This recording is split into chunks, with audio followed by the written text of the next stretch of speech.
এটা জরুরি ভাইয়া। ছেলেরা অনেক ছেলে বসছো বাবা, আমি বিশেষভাবে তোমাদের জন্য বলছি বাপ।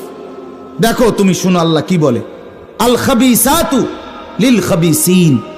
এই আল্লাহ তাআলা সরাসরি বলেন খবিস নারী, অসৎ মন্দ চরিত্রের নারী, যেই মেয়ে যেই বোন যেই কন্যা অসৎ, যে লুকাইয়া ভিন ছেলের সাথে প্রেম করে, ভিন জায়গায় যায়, কত চালাক, বাবাকে ফাঁকি দিছে, মাকে ফাঁকি দিছে, কত বুদ্ধিমান তাই নে। আল্লাহ বলে এই অসৎ চরিত্রের নারী খবিস, খবিস এটা আল খাবিসাত, সরাসরি খবিস বলছে আল্লাহ।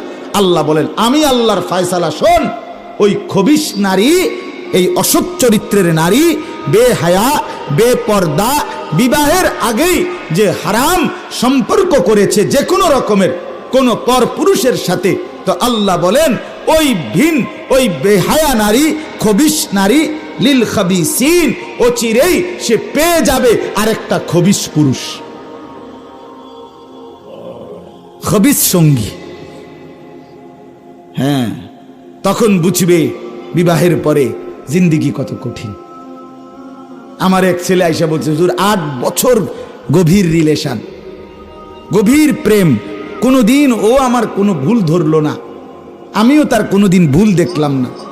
8 বছর প্রেমের পরে বিয়ে করলাম, 6 মাস হইছে, কসম ছেলেটা নিজে দাঁড়াইয়া, লম্বা সুঠাম ছেলে, ছেলেটা আমারে বলতেছে, হুজুর এখন 6 মাসের মাথায় এই ভালোবাসার সম্পর্কের বিয়ে করে এখন 6 মাসের মাথায় ঘরটা সংসারটা মনে হইতেছে জাহান্নামের টুকরো। এখন প্রতি মিনিটে আমার স্ত্রী ওই মেয়ে আমারে বলে আমি নাকি অন্য মেয়ের সাথে সম্পর্ক, আমারও মনে হয় মেয়েটা আরেকটা ছেলের লগে কথা কয়। এখন আর কোনো কিছুতে সুখ পাই না, স্বস্তি পাই না, কিছুতেই আর বিশ্বাস হয় না। আহা, এবার কি পরিমাণ লানত বলেন না, কি পরিমাণ লানত। ছেলেরা বাপ ছেড়ে দাও, মন্দ অভ্যাস ছেড়ে দাও, বদ অভ্যাস ছেড়ে দাও।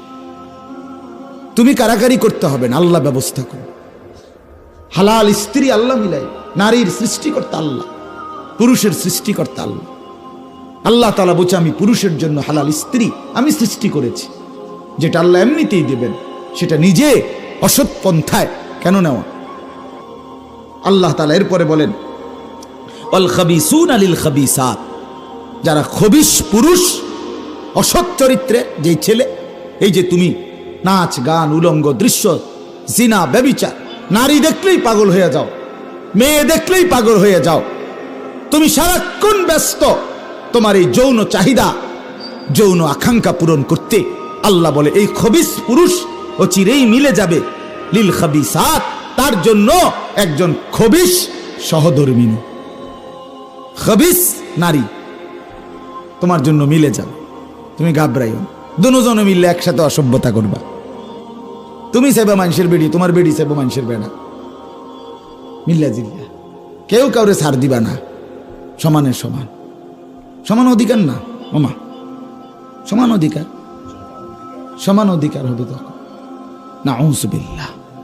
এরপরে আল্লাহ বলেন চমৎকার কথা, যার মন্দ অভ্যাস আছে, কোনো মেয়ের সাথে প্রেম, কোনো মেয়ের ছেলের সাথে প্রেম, অসৎ অভ্যাস, হাতের অপব্যবহার যারা করো, ছেলেরা যা বুঝার তো বুঝোই, বাবারা আমি পরিষ্কার শব্দ বললাম না, এই ঘৃণ্য জঘন্য কাজ ছেড়ে দাও, অসৎ কাজ ছেড়ে দাও, নিজের লজ্জাস্থান গুনাহের কাজে ব্যবহার করো না, মন্দ চরিত্র ছেড়ে দাও বাপ, উলঙ্গ ছবি, নাচ গান, জিনা ব্যভিচারের দৃশ্য দেখা ছেড়ে দাও, কোন অসৎ মেয়ের সাথে প্রেম করার বেপর্দা বিবাহ বহির্ভূত কোনো দরকার নাই বাপ।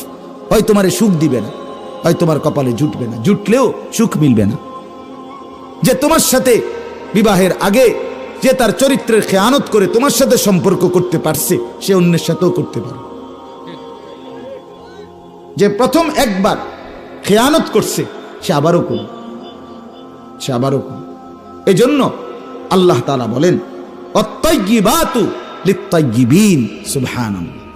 এক পবিত্র নারী কষ্ট করে নিজের ইজ্জত, নিজের সতীত্ব, নিজের পর্দা, নিজের আব্রু, নিজের সম্মান, নিজের সম্ভ্রম রক্ষা করছে, এমন এক পবিত্রা সতী সাধ্যী নারীর জন্য আমি আল্লাহ ওয়াদা দিলাম লিত্তাইয়িবিন, পবিত্র পুরুষ মিলাই দেব। সুবহানাল্লাহ। ওয়াত্তাইয়িবুনা লিত্তাইয়িবাত, আল্লাহ বলেন যেই পুরুষ, যেই যুবক, যেই ছেলে নিজের চরিত্র পবিত্র রাখছে, এই সমাজের সবাই অস্থিরতায় ডুবে গেছে, এর ভিতর দিয়ে যে কষ্ট করে নিজের যৌবন ঠিক রাখছে, হিম্মত করে নিজেকে হেফাজত করছে, লজ্জাস্থান মনের চাহিদা কামনা বাসনাকে দমায়া কষ্ট করে হেফাজত করছে, আল্লাহ বলেন আমি ওয়াদা দিলাম লিত্তাইয়িবাত, তার জন্য একজন পবিত্র জীবন সঙ্গিনী দিয়ে দাও, মিলে যান, মিলে যান। এজন্য যার ভুল হয়েছে সে তওবা করি, তওবা করি, ছেড়ে দেই, তওবা করে আল্লাহর কাছে, আল্লাহ এই গুনাহ বদ অভ্যাস ছেড়ে দিলাম, আর করব না, ওয়াদা দিলাম, আমি লজ্জিত মাওলা, মাফ চাই, আমার ভবিষ্যৎ আপনি শেষ করে দিয়েন না, আমার ভবিষ্যৎ শেষ করে দিয়েন। তো আমি ওই কথাটা বলতেছিলাম, আমি এক মনীষীর কাছে এটা শুনেছি, মনীষীর কথা, বিবাহের পূর্বের প্রেম অবৈধ সম্পর্ক এমনই হয়, তখন কোনো ভুল ধরা খায় না, কিন্তু এই অবৈধ প্রেম যখন বিবাহে গড়া, তখন আর কোনো কিছু আর সঠিক ধরা খায় না, সবে ভুল। ওই যে ওইটা দেন না পরের 6 মাসে আর কি হেতে কয় সবে ভুল। এখন এতদিন 8 বছরে কেউ কারো ভুল ধরে নাই, এখন জন বিবাহ হয়ে গেছে অন সবে ভুল, এই তো কয় হেতেরটা ভুল, এই তো কয় হেতেরটা ভুল। আল্লাহ আমাদেরকে মাফ করে দেন।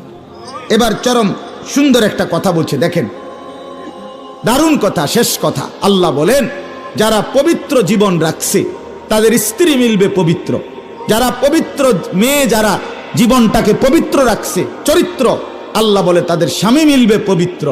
আর এই পবিত্র জীবন রক্ষা করতে গিয়ে অনেক কথা হজম করতে হয়েছে। বুজুর্গ, আরে বাপরে চিনি না আমনে রে, হ্যাঁ আমনে দেখতাম না কয়দিন, কত কথা শুনছে, কত মন্দ তিরস্কার টিটকারি শুনছে। আল্লাহ বলেন উলাইকা মুবাররাউনা মিম্মা ইয়াকুলুন, আমার এই পবিত্র নারী, পবিত্র পুরুষ, তারা এই অসৎ এবং মন্দরা যা বলেছে তার থেকে নিজে পবিত্র, মুক্ত, নিরাপদ। এমন মানুষগুলোর জন্য আমি ওয়াদা দিচ্ছি লাহুম মাগফিরাতুন, বিবাহের উত্তম নারীও মিলবে, বিবাহের উত্তম স্বামীও মিলবে, সাথে সাথে আমার মাগফিরাতও মিলবে। হ্যাঁ সুবহানাল্লাহ। ওয়া রিজকুন কারীম, আর কি আল্লাহ বলেন, হ্যাঁ উত্তম নিজের চরিত্রের পবিত্রতার কারণে আমি আল্লাহ ক্ষমাও করে দেব। ওয়া রিজকুন কারীম, এবং সর্বোত্তম পবিত্র সম্মানিত হালাল ইজ্জতের রিজিকও দান করব, রিজিকও দেব উত্তম। এজন্য বাপ, বাড়ির ভিতরে মাহফিল, এই জন্য এই কথাগুলো বললাম। আশেপাশে সব ঘরে মহিলা আছে, আছে না? মা বোন শুনতেছে, প্রত্যেক ঘরে বোন আছে, কন্যা আছে, মুসলমানের মেয়েরা আছে।